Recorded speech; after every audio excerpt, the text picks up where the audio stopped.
What happens when a professor tries to publicly humiliate a quiet student, unaware that she's challenging none other than Keanu Reeves? What began as an attempt to embarrass him turned into a lesson no one at that university would ever forget. And by the end of this story, you'll see Keanu Reeves in a way you never expected. Oh, and before we continue, tell us, where are you watching this from? We love reading your comments. The sunlight filtered timidly through the tall windows of the old neoclassical building. It was the first day of the semester at Hartsfield University, an institution where the corridors carried the weight of tradition and the echoes of brilliant minds long gone. Students from across the country moved through the halls, still adjusting to the change in pace, the unfamiliar faces, and the pressure to keep up with the fierce rhythm of that prestigious institution. In room 204 of the Department of Pure Mathematics, seats were slowly filling up. Murmurs, nervous laughter, and quiet anticipation hung in the air. At the center of the blackboard, written in crisp white chalk, it read, Advanced Calculus 1 Dr. Eleanor Voss. She was known for her academic rigor, her intellect sharp as a scalpel, and her absolute intolerance for mediocrity. To her, a classroom was not a place of comfort, but a battlefield where only the deserving survived. Mistakes didn't go unnoticed. Praise was never handed out lightly. Then, quietly, the door opened. Almost no one noticed. A man stepped in, drawing no attention to himself. He wore dark jeans and a plain black shirt. Slightly tousled hair, sunglasses which he removed slowly, revealing focused eyes. He walked silently to the back of the room and took a seat. He looked older than the other students, carried a thick, worn-out black notebook. No laptop, no phone in sight. It was Keanu Reeves. A few students recognized him. There were some exchanged glances of surprise, but they respected his space. No whispering frenzy, just silent curiosity. What was he doing here? Was this for a film, a documentary, a role he was preparing for? But most of all, why did he look so genuinely interested? Before they could speculate, the door slammed shut, firm and final. Dr. Eleanor Voss entered with the presence of a commander stepping onto the field. She wore a tailored charcoal gray suit, flawless. Her heels clicked softly against the wooden floor. She walked to the front, turned to face the class, and for a moment, just stared at them. Her eyes scanned the room like a scanner slicing through layers of pretense. "Welcome to reality," she said at last, her voice firm and cold. "This is advanced calculus, and there's no room here for excuses, intellectual laziness, or empty arrogance." A heavy silence settled.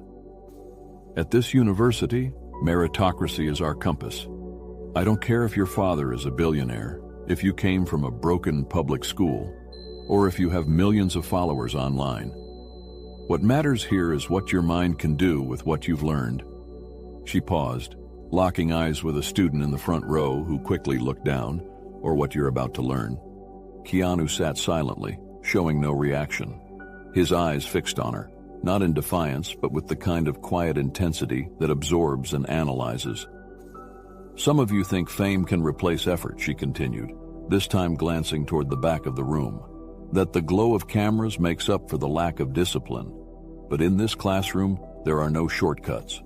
You stay if you prove you belong."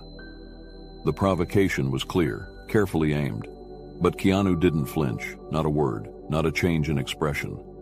He calmly turned the page of his notebook, as if the speech wasn't about him, or as if he'd heard it all before, in different forms, with different voices. Minutes passed. The lecture moved forward, but something was different in the air.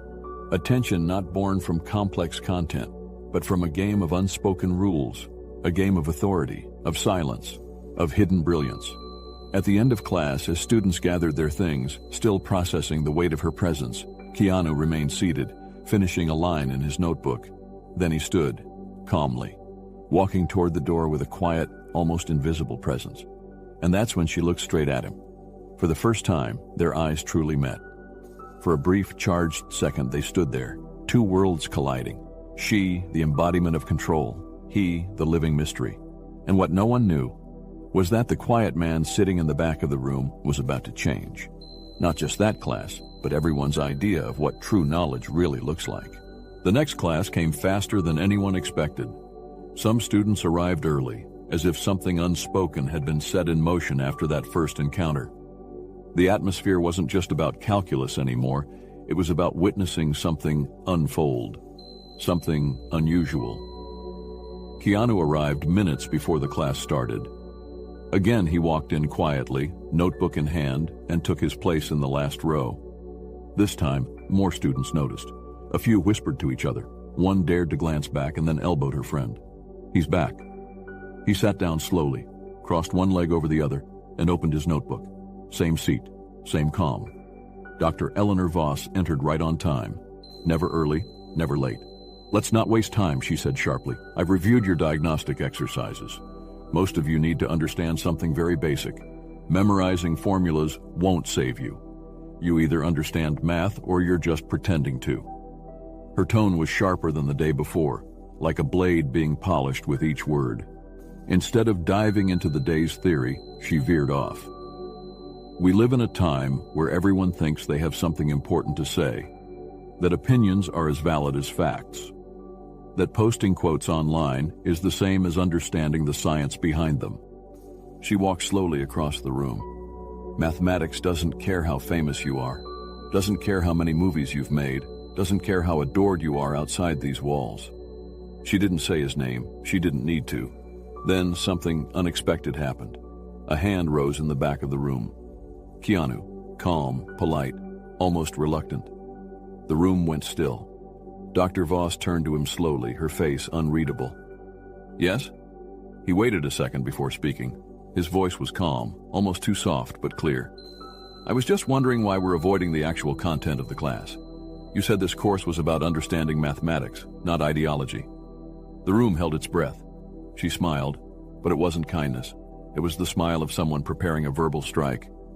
"And what exactly qualifies you to question how I conduct my class, Mr. Reeves? Your resume in Hollywood? Your experience dodging bullets in slow motion?" The class chuckled nervously. Some lowered their eyes. The moment stung. But Keanu didn't flinch. "No, not that. I just believe mathematics isn't about opinion. It's a tool to describe the world as it is, to decode patterns we don't even realize are there." The tone in the room shifted. It wasn't just what he said, it was how he said it. Measured, precise. Like someone used to silence, but whose words carried weight when finally spoken. A student near the front whispered to herself. That didn't sound like an actor. Dr. Voss stood still. "Interesting," she said, voice flat. "But mathematics is more than pretty words, Mr. Reeves." "Agreed," he said simply. The silence that followed wasn't uncomfortable. It was charged. Something invisible but undeniable had changed. Some students began to look at Keanu differently. He wasn't just the actor. He was something else, something harder to define. And Dr. Voss felt it too. For the first time in a long while, she had been challenged. Not by arrogance, but by calm reason. Not by someone trying to impress, but by someone who didn't seem to care if he did or not. She cleared her throat, returning to the board. "Let's get back to it," she said.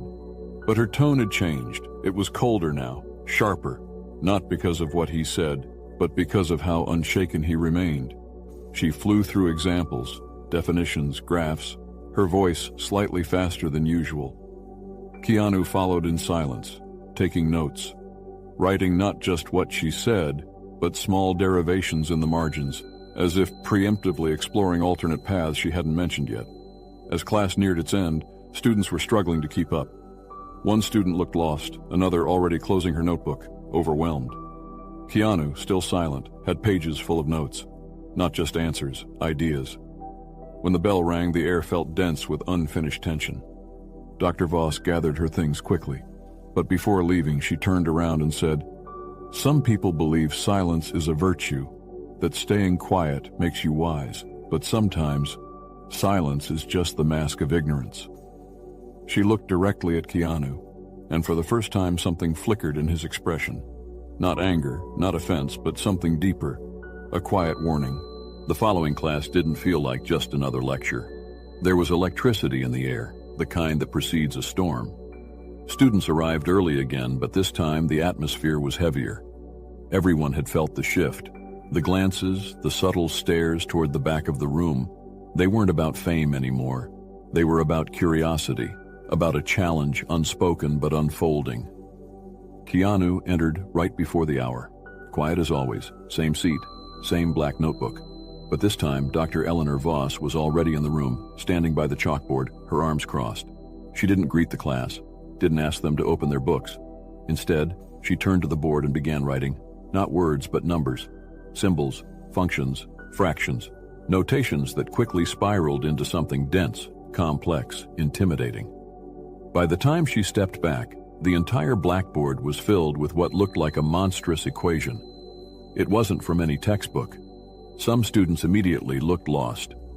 Others tried to transcribe it into their notebooks, confused. Keanu simply watched, eyes fixed on the board, hands resting on the table.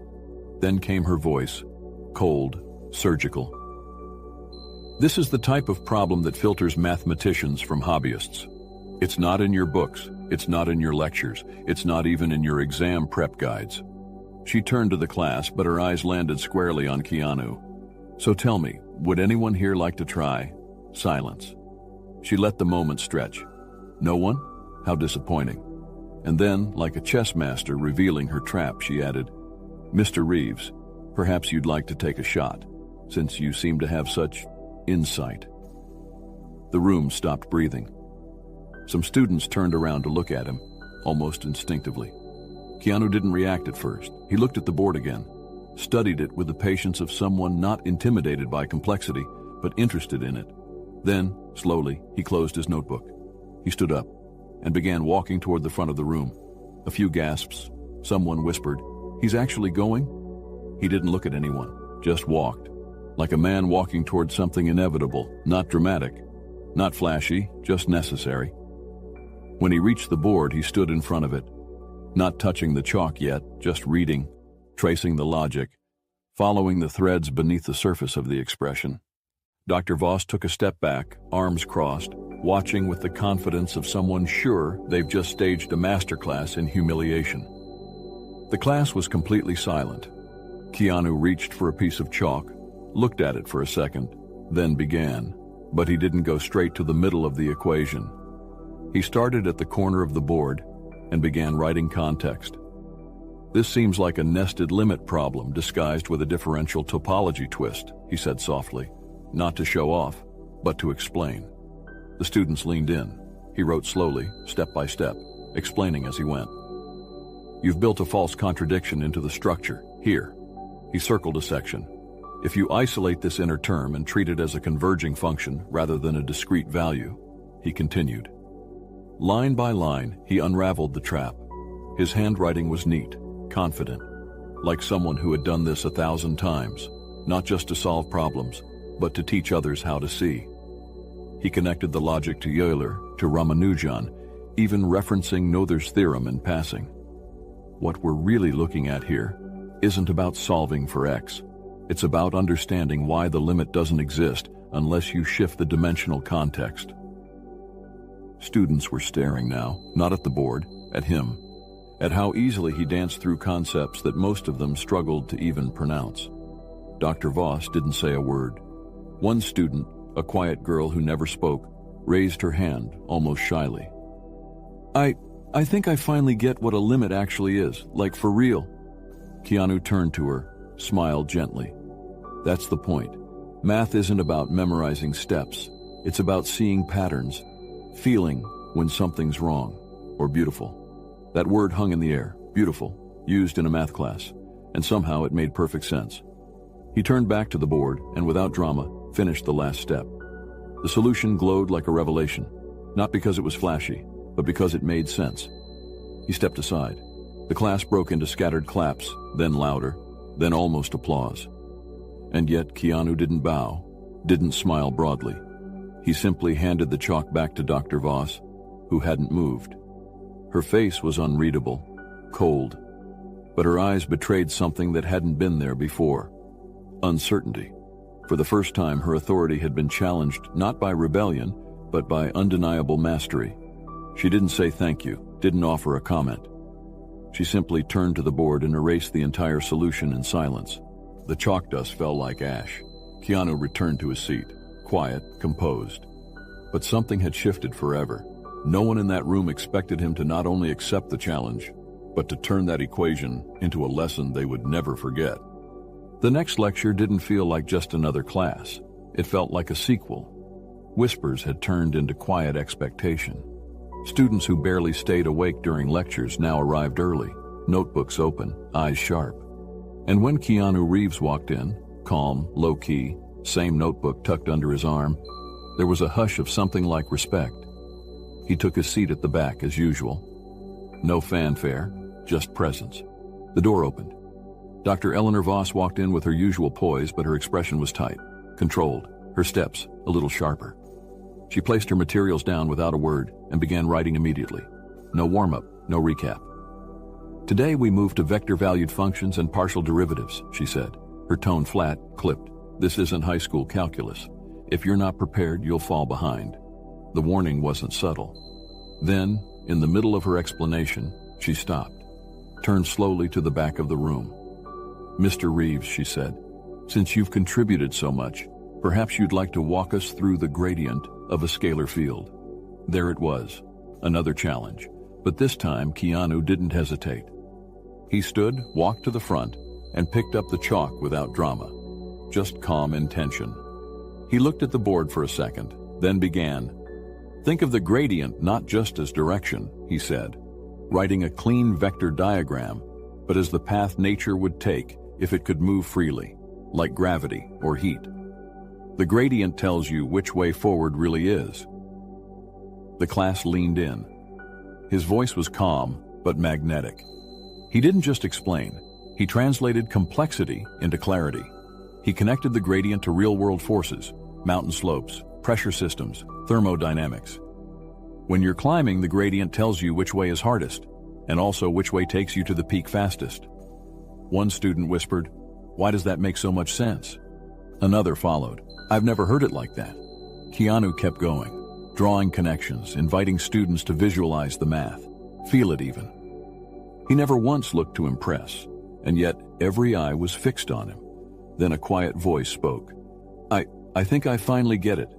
It came from a girl in the front row, one of the quietest in class. Keanu turned, smiled gently. That's what matters, understanding, not perfection. Dr. Voss stood beside him, unmoving, watching. She had spent years commanding this room, owning the space with sharp intellect and sharper expectations. Now it was his, and worse, he didn't seem to want it. He handed her the chalk without ceremony and returned to his seat. She stared at the board for a long second, then began erasing his explanation without comment. The dust fell quietly. She resumed her lesson, but something had shifted. Her words moved faster, less deliberate. Students looked back toward Keanu, as if waiting for another translation. The magic was gone. Class ended early. When she left, her steps were fast, controlled, but her silence spoke volumes. As students gathered their things, one approached Keanu. "Do you tutor?" she asked, almost nervously.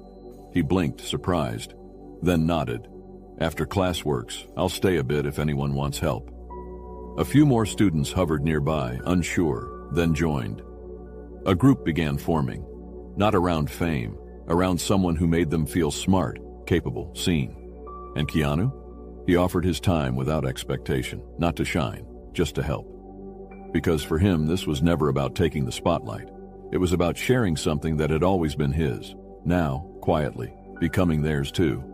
And that moment would mark the beginning of a transformation far greater than any of them expected, including Keanu himself. Room 204 was full before the hour struck. Whispers had faded. Now it was silence, the kind that arrives before something important. Keanu Reeves was there, as always, in the back. Notebook open, calm posture. But the eyes were on him. For the first time, not because of fame. Dr. Eleanor Voss entered right on time. Impeccable posture, controlled expression, but something in her eyes was at war. She went straight to the point, writing a dense equation on the board. But in the middle of her explanation, she stopped, turned. "Mr. Reeves," she said with a controlled voice, "you seem to enjoy being the center of attention." The room froze. Keanu looked at her. No defensive reaction, just calm. "I'm just here to help," he replied. She took a step forward. "You're not faculty, you're not even a real student in this course. So tell me, why are you really here?" The accusation had been made. Keanu closed his notebook calmly. "Because I love math," he said, "and because I believe anyone can understand it, if someone's willing to teach." Some students exchanged glances. That was more than just an answer, it was a mirror. But Voss didn't back down. "Or maybe this is just your new stage, a role you're playing, the genius among commoners." He stood up, not in confrontation but with dignity. "You challenged me publicly. I responded, and students understood. Isn't that the point of teaching?"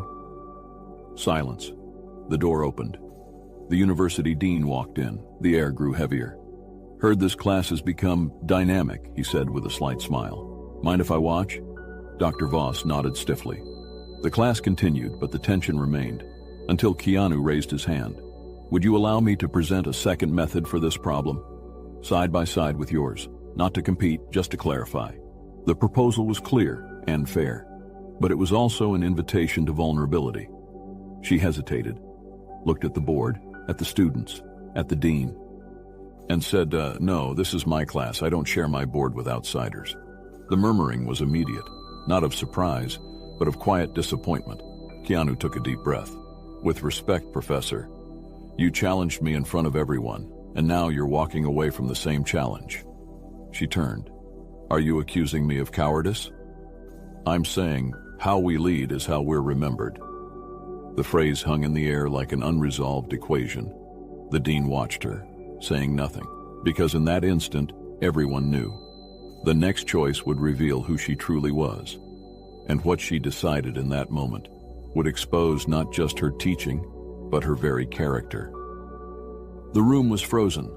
All eyes were on Dr. Voss. She gripped the chalk like it was the last thing she still controlled. The dean stood silently near the door, watching everything, saying nothing. Then her voice broke the silence. "Enough," she said, her voice trembling slightly. "I won't be humiliated in my own classroom." Keanu stood. No anger, no challenge, just calm.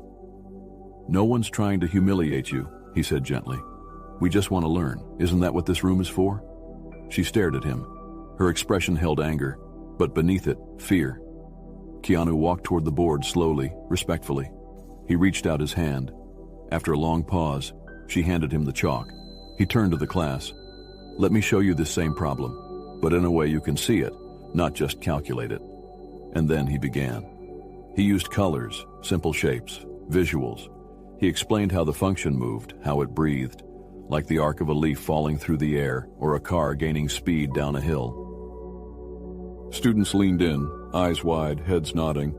"Math isn't about ego," he continued. "It's a language. If someone doesn't understand, maybe we're not speaking it the right way yet." People began clapping, not politely, but genuinely. The energy shifted. More students filtered in through the open door, drawn by the buzz. Some sat on the floor, others stood along the walls, watching in silence. Keanu wrote the final step. Simple, clear. Then he turned back to the class. "Knowledge should never be used to measure who's better. It should be a bridge, so we can cross together." For a moment, silence. Then applause. Real, loud, emotional. The kind that comes not from performance, but from gratitude. Dr. Voss stood still, and though she didn't move, something inside her had. She was no longer just a teacher in that room. She was a witness. Keanu walked back to his seat in the last row, as if nothing had happened. And yet, everything had.